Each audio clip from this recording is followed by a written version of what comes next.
सोबत असेल जाणीव। रोखोक बातम्यांसाठी पाहत राहा जाणीव मराठी। होऊ द्या जाणीव। लाईक करा, शेअर करा आणि सबस्क्राईब करा आपल्या हक्काचे चॅनल जाणीव मराठी।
गेले कित्येक वर्ष मी बघतोय सातत्यानं विविध उपक्रम राबवत असताना आज या ठिकाणी पश्चिम महाराष्ट्रातील गायनाच्या स्पर्धा या ठिकाणी आयोजित केलेल्या आहेत। या स्पर्धेसाठी आपल्यामध्ये उपस्थित असलेल्या आणि नवनिर्वाचित जिल्हा परिषदेच्या अध्यक्षा आदरणीय प्रियाताई शिंदे, व्यासपीठावर उपस्थित असलेले आरोग्य विभागाचे सातारा नगरपालिकेचे सभापती आमचे मित्र धनंजय जांभळे आणि सर्वच व्यासपीठावर उपस्थित असलेले मान्यवर, आज खऱ्या अर्थानं रवी आणि आमच्या सिद्धीताईंनी वेगवेगळे सांस्कृतिक असतील, सामाजिक असतील, शैक्षणिक असतील विविध उपक्रम राबवत असताना प्रियताई त्याचं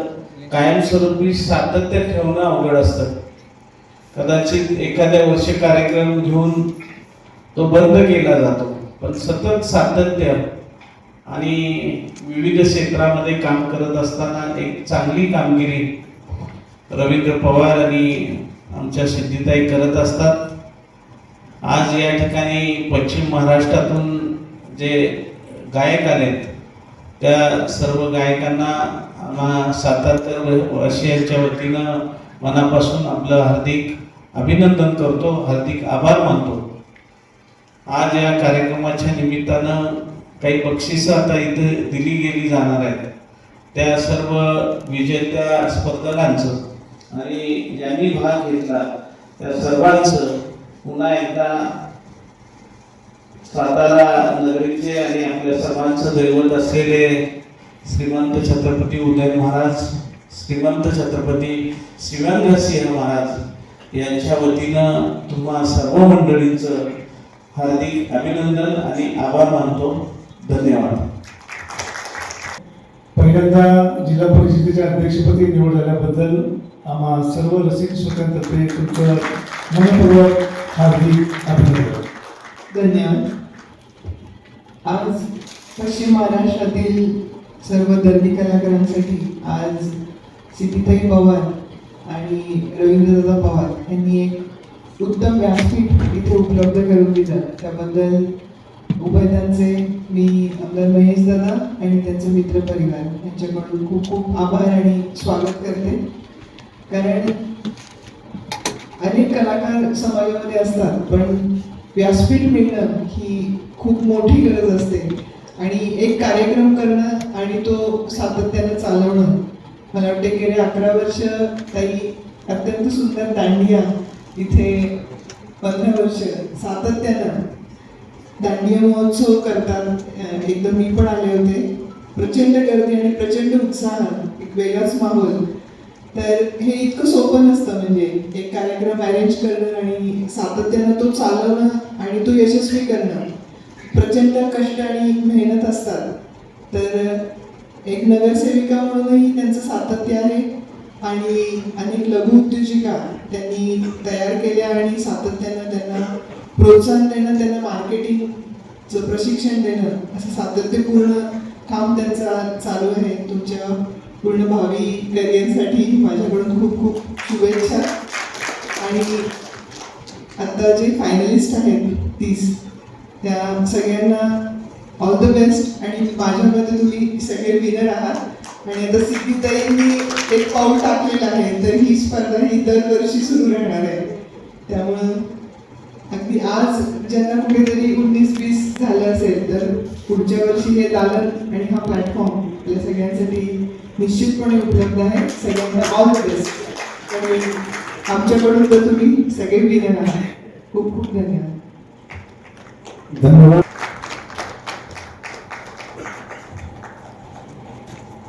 आणि सगळ्यात अवघड काम म्हणजे सगळ्या खेळाडूंचे म्हणजे सगळ्या गायकांचे सतत क्रीडा स्पर्धा घेत असल्यामुळे खेळाडू वाढतात.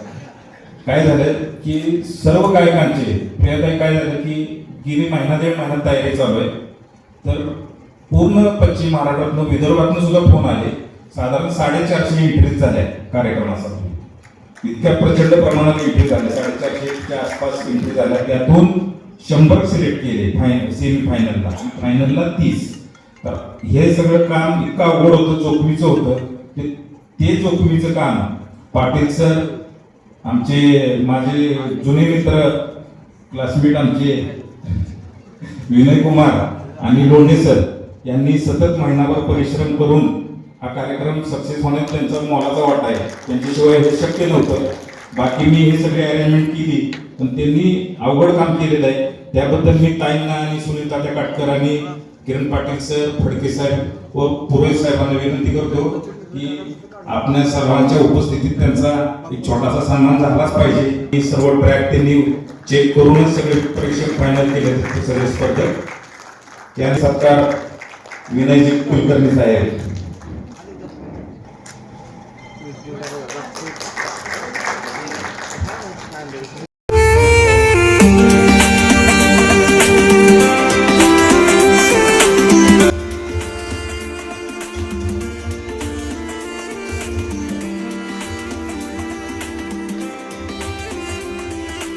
बंद कर.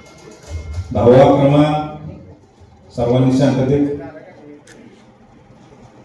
Coupon number 102 Swara Deshpande.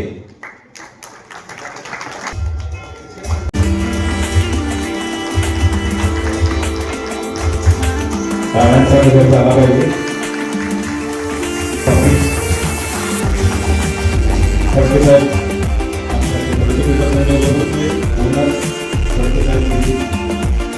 त्यानंतर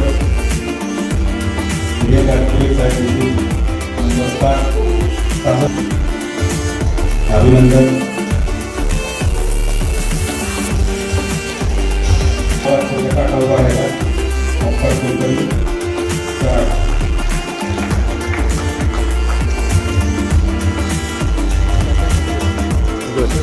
असं पाहिजे. 4था नंबर यांना बक्षीस मान्य बक्षीस करण्याची.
सर्व बक्षीस धारकांना विनंती आहे त्यांनी आपापले पैसे चेक करून घ्यावे, कारण इथं बऱ्याच चर्चा पण उठतात की नुसती मोकळी पाकिटं दिली म्हणून.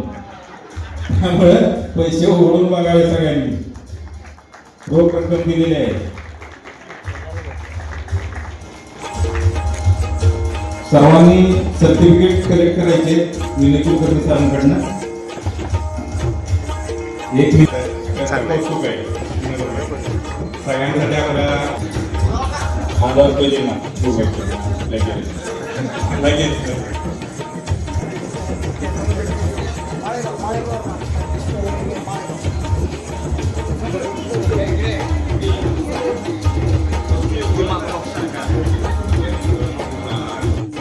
मी उत्तर पियर माळेगाव होतो, तालुका बारामती, नंबर भाजनगर वेदपाडा. अखंड सेवा पांढरा म्हणजे 3 पिढ्यापासूनची सेवा आहे. म्हणजे भिक्षण जोशी, सुधीर फडके, भक्तिगीतं, भावगीतं सगळे म्हणजे आहे. पण हे हिंदी गीतं चालतं आणि बऱ्याच वर्षापासून माझं चालवलं कॉम्पिटिशन भावगीतं. त्याच्यामुळे मी ह्या परीक्षेमध्ये भाग घेतला. तर मुख्य म्हणजे ह्याच्यात बरेच असे कुठले गाणं गावं आहेत जमिनी वाजवत होत होतं. कारण किशोर कुमार, मुकेश रफी मंडळे वगैरे, यशोदास हे सुद्धा गाणं मी गातो. भक्तिगीतामध्ये सुधीर फडके आणि गीत राहण्याचं जास्त करून म्हणजे श्रीधर फडके, सुधीर फडकेचं मी गाणं गातो. हे सगळ्यात तऱ्हेचे जे गाणे आहेत ते माझं शौक ऐकायला असतं. ते लहानपणाच नव्हतं, घरच्या काय अडचणीमुळे मला काय कोणाला शिकायला नाही. हे फक्त माझ्या ऐकून आणि लोकांचे जे प्रत्यक्ष भीमसेन जोशी, सुधीर फडके गाणं पुण्यात शिकायला असताना मी फक्त त्यांचे कार्यक्रम त्याला अटेंड केले, त्यांच्याशी बोलणं सुद्धा झालेलं आहे माझं. हाच त्यांचा आदर्श म्हणून मी ठेवला आणि पांडुरंगाचीच ईश्वरी कृपा आहे म्हणून ते आपलं म्हणत गेलं. बाकी माझं कुठलंही असं संगीत क्षेत्राचं शिक्षण म्हणजे फक्त मी ऐकून हे सगळं करतो आहे, बाकी दुसरं काही नाही. आणि त्याच्यामुळे ही ईश्वरी कृपा पांडुरंग दिला आहे एवढंच मी समजून घेतो. आणि सगळ्यांचे आभार मानतो की सगळ्या फारच सुंदर कार्यक्रम लोकांनी केला. आणि विशेषतः म्हणजे साताराचे सगळे जे गोगरे आहे आणि अतिशय अप्रतिम असं कार्यक्रम केलेला आहे. सगळ्याच लोकांनी चांगलं गायन केलं. याबद्दल मला फार सर्व स्पर्धकांनी सर्टिफिकेट घेण्यासाठी स्टेजवरती यायचं आहे. अनुक्रमांक 1 अभिषेक अशोक आडागळे, सातारा. नंबर 2 डॉ.